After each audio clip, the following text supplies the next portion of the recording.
What's up guys, xMarcGx here. This is part 2 of the level 10 Twink Steadyscope's Warsong Gulch video. If you haven't seen part 1, obviously go do so now.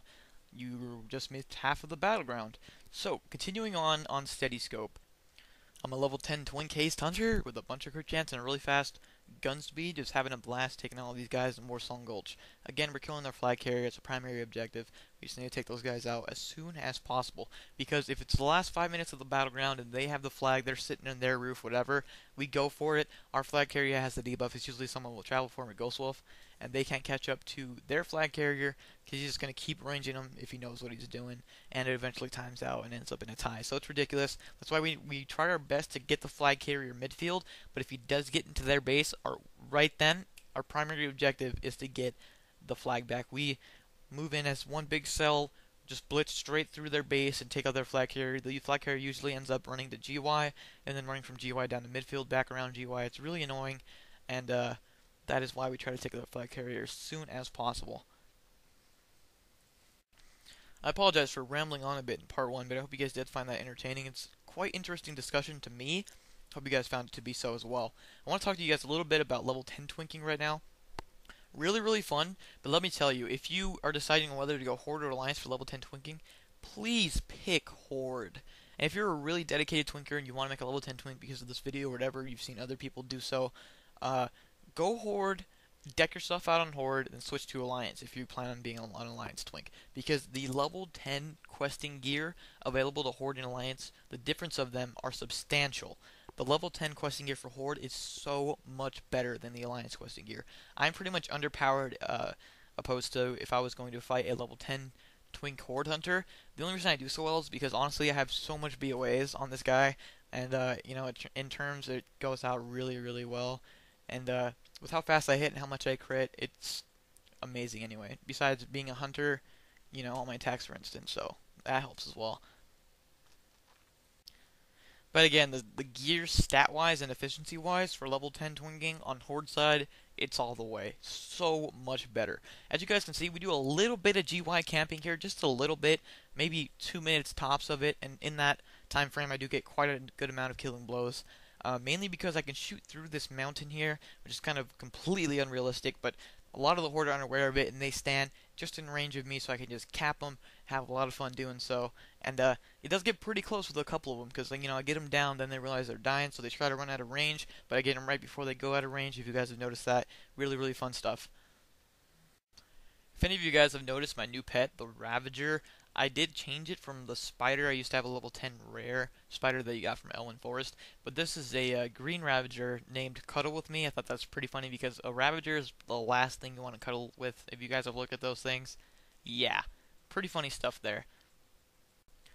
Killing the Horde FC here was a lock. Then I killed the next guy that was next to him, or following him, sorry. And that was my 40th kill. 40 killing blows so far, 0 deaths. Very nice. I'm enjoying it a lot. Dual Blade almost dies here. He kind of stranded off by himself. That's the second or third time he's done that this battleground. But our healers do catch up to him, and we do pick up the pieces from right here.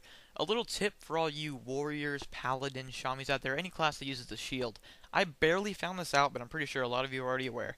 There's a level 70 blacksmithing shield spike available for you to equip to your shield as an enchant. It's called Fell Steel Shield Spike. Now what it does is every time you block, you do 26 to 40 damage. It is amazing, especially for fighting melee classes. Like on my level 19 warrior, I can destroy any rogue, primarily for the fact I go defensive stance, usually disarm them. Once their disarm's over, I shield block. Now that blocks every incoming attack, and that alone does massive amount of damage, especially when fighting rogues. They're hitting so fast, I'm blocking every attack, they're taking loads of damage just from the block. Now as a warrior, if you do spec into defensive stance or whatever, you can have 25% chance to block alone.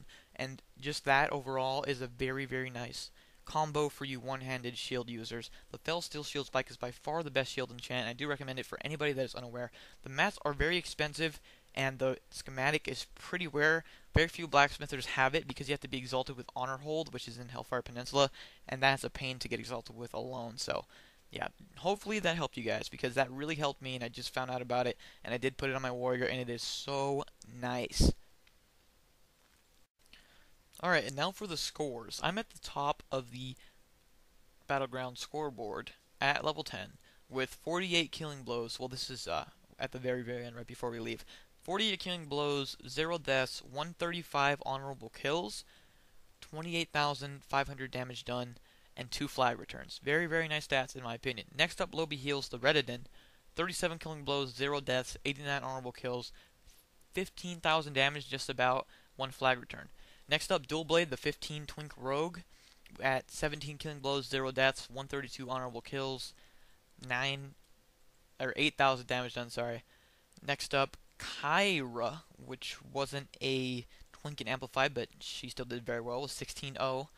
Next up, Raya, the 19 Shaman in Amplified, 13-0 with 7,000 damage.